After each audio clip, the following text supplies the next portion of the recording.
የማዕከላዊ ኢትዮጵያ ክልል ከተመሰረተ ጊዜ ጀምሮ በጤናው ዘርፍ የሚስተዋሉ የሕክምና ግብዓቶችን በየደረጃው በማሟላት ጤና ተቋማት ቀደም ሲል ከነበሩበት ከፍ ማድረግ መቻሉን የክልሉ ጤና ቢሮ አስታውቋል። የጤና ተቋማት አገልግሎት ዲጂታላይዜሽን እንዲሁም ቀልጣፋና ምቹ በማድረግ አሁንም በትኩረት እየሰራ መሆኑን የማዕከላዊ ኢትዮጵያ ክልል ጤና ቢሮ ኃላፊ አቶ ሳሙኤል ዳርጌ ተናግረዋል። በዚህም አገልግሎቱ ለማጠናከር የሚረዱ የሕክምና ቁሳቁሶችን የክልሉ ጤና ቢሮ ከኢፌዴሪ ጤና ሚኒስቴርና አጋር አካላት ጋር በመሆን በክልሉ ለሚገኙ ጤና ተቋማት የኮምፒውተር የታብሌትና የሞተር ሳይክል ድጋፍ ማድረጉን አቶ ሳሙኤል ዳርጌ አብራርተዋል። ታች ያለው መዋቅር በተለይ ጤና ተቋማት ጋር ያለውን አገልግሎት አሰጣጥና የመረጃ ስርዓቱን ይበልጥ ሊያጠናክር የሚችል በዋናነትም የወረሽኝ ስርዓቱን ፈጣን የመረጃ ልውውጥ ማድረጊያና የጤና አገልግሎት የምንሰጥባቸው መረጃ ለማጠናከር ከ200 በላይ ኮምፒውተሮች ዛሬ ሰጥተናል። ሁለተኛው የቁጥጥር ዘርፉ በተለይ ምግብና የጤናና ጤና ነክ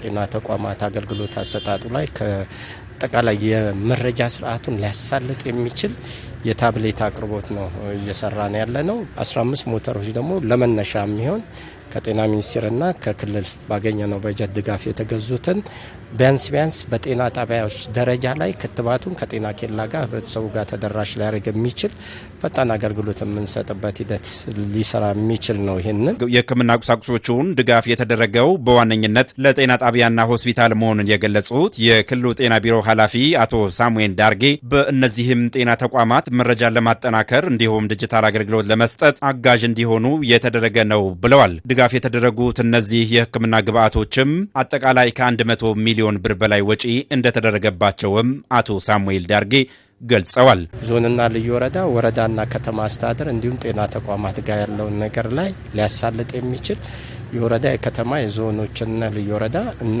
ክልል ጤና ቢሮ ያለው ሙሉ ለሙሉ ዲጂታላይዝ ሊያደርግ በሚችል ደረጃ የመረጃ ስርዓቱን ያቀረብንበት ሂደት ነው ያለው።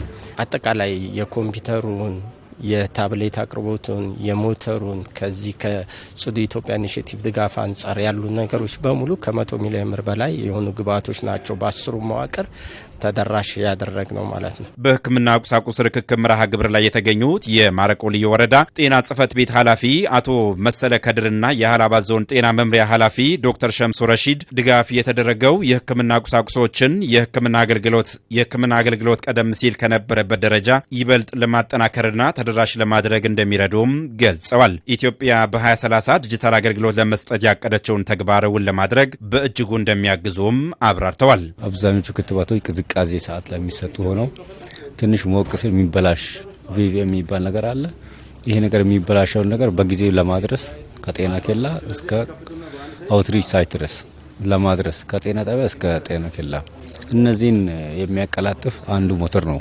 እንግዲህ እንደሚታወቀው መረጃዎችን ለማዘመን የመረጃ ስርዓት ለማጠናከር በአጠቃላይ ለዲጂታላይዜሽን ላይ እየተሰራ ይገኛል። የጤና መረጃዎች ደግሞ ልዩ ትኩረት በማድረግ ናውዴስ እየተሰራ ነው ያለው።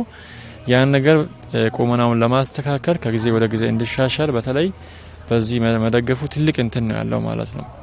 ዴስክቶፖች መኖራቸው፣ ታብሌቶች መኖራቸው በጤና ተቋማት ላይ የነበረውን የመረጃ አያያዝ በተመለከተ የተሻለ እንዲሆን ያረጋል፣ ዲጂታላይዝ እንዲሆኑ ያስችላል። የጤናውን ዘርፍ ለማዘመንና ለማጠናከር ድጋፍ የተደረጉ የሕክምና ቁሳቁሶችንም ለረጅም ጊዜ አገልግሎት እንዲሰጡና በጥንቃቄ በመያዝና ለታለመለት ዓላማ እንዲውሉ በዘርፉ የሚገኙ ባለድርሻ አካላት በትኩረት እንዲሰሩ የማዕከላዊ ኢትዮጵያ ክልል ጤና ቢሮ ኃላፊ አቶ ሳሙኤል ዳርጌ አስገንዝበዋል።